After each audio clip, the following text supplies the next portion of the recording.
అది వీరనారి అడుగిడిన నేల, మహిళా శక్తిని నిరూపించిన ప్రాంతం. వరంగల్ అనగానే మనకు వెంటనే గుర్తుకొచ్చే పేరు రాణి రుద్రమదేవి. కాకతీయ సామ్రాజ్యాన్ని తన పరాక్రమంతో పాలించిన ఆ వీరనారి స్ఫూర్తితో ఇప్పుడు అదే ఓరుగల్లులో మరో అద్భుత ఘట్టం ఆవిష్కృతమవుతోంది. ప్రస్తుతం వరంగల్ పాలనా పగ్గాలన్నీ మహిళల చేతుల్లోనే ఉన్నాయి. కలెక్టర్ల నుంచి పోలీస్ కమిషనర్ వరకు, కీలక మంత్రిత్వ శాఖల నుంచి క్షేత్రస్థాయి అధికారుల వరకు మహిళలే నాయకత్వం వహిస్తున్నారు. ఈ మహిళా శక్తి వరంగల్ అభివృద్ధికి ఎలా నూతన దిశానిర్దేశం చేస్తుందో, ఆధునిక పరిపాలనకు ఎలా కొత్త నిర్వచనం ఇస్తుందో ఇప్పుడు చూద్దాం. వరంగల్ ఒకప్పుడు కాకతీయ సామ్రాజ్యానికి గుండెకాయ. రుద్రమదేవి నాయకత్వంలో ఖ్యాతి గడించిన ఓరుగల్లు ఇప్పుడు మరోసారి మహిళా పాలనకు వేదికగా మారింది. 7 శతాబ్దాల క్రితం రుద్రమదేవి కత్తితో రాజ్యాన్ని రక్షించారు. నేటి ఆధునిక యుగంలో వరంగల్లో మహిళా అధికారులు చట్టంతో, పరిపాలనా సామర్థ్యంతో ప్రజల భద్రత, అభివృద్ధికి విశేష కృషి చేస్తున్నారు. సంక్షేమ పథకాల అమలు, శాంతి భద్రతల పరిరక్షణ, అభివృద్ధి పనుల పర్యవేక్షణ, ఇలా ప్రతి అంశంలోనూ తమదైన ముద్ర వేస్తున్నారు.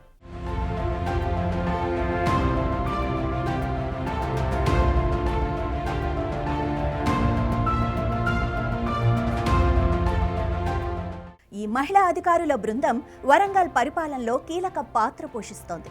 వరంగల్ పోలీస్ కమిషనర్గా బాధ్యతలు స్వీకరించిన ఎన్ శ్వేత ఐపీఎస్ అధికారినిగా నగరంలో శాంతి భద్రతలను పర్యవేక్షిస్తున్నారు.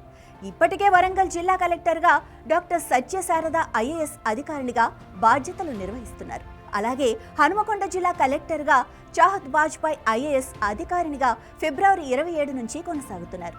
మహబూబాబాద్ జిల్లా కలెక్టర్గా స్నేహ శబరీష్ ఐఏఎస్ అధికారినిగా ఫిబ్రవరి 26 నుండి సేవలందిస్తున్నారు.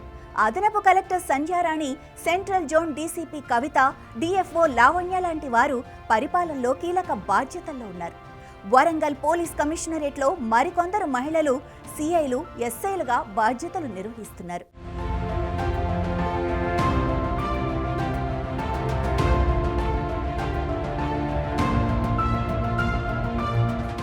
అధికారుల స్థాయిలోనే కాదు, ప్రజాప్రతినిధుల విషయంలోనూ మహిళలదే ఆధిక్యం. తెలంగాణ రాష్ట్ర మంత్రివర్గంలో సీతక్క పంచాయతీరాజ్, గ్రామీణాభివృద్ధి, గ్రామీణ నీటి సరఫరా, స్త్రీ శిశు సంక్షేమ శాఖల మంత్రిగా కీలక శాఖలను నిర్వహిస్తున్నారు.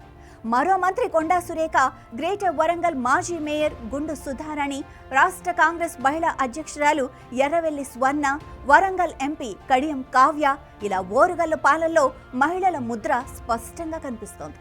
ప్రభుత్వ పథకాలను అర్హులకు చేరవేయటం, ప్రజల సమస్యలను వేగంగా పరిష్కరించటం, క్షేత్రస్థాయిలో పర్యటించి పనులను సమీక్షించటం, శాఖల మధ్య సమన్వయం సాధించటం వంటి అంశాల్లో మహిళా అధికారులు ముందంజలో ఉన్నారు.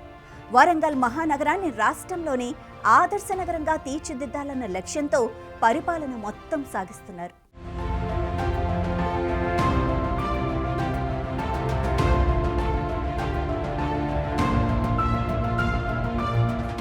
మొత్తానికి మహిళా నాయకత్వం వరంగల్ అభివృద్ధి రథాన్ని పరుగులు పెట్టిస్తోంది. రుద్రమదేవి స్ఫూర్తితో నేటి మహిళా అధికారులు చట్టంతో, నిబద్ధతతో ప్రజలకు సేవ చేస్తున్నారు. చరిత్ర పునరావృతమవుతున్నట్లుగా కనిపిస్తోంది. ఓరుగల్లులో మహిళా సాధికారతకు ఇది నిదర్శనంగా నిలుస్తోంది. వరంగల్ మహానగరం ఇప్పుడు మహిళా శక్తికి, సమర్థవంతమైన పాలనకు ప్రతీకగా నిలిచింది. ఈ పరిపాలన స్థానిక ప్రజల ఆకాంక్షలను నెరవేరుస్తూ మరింత ముందుకు సాగనుంది.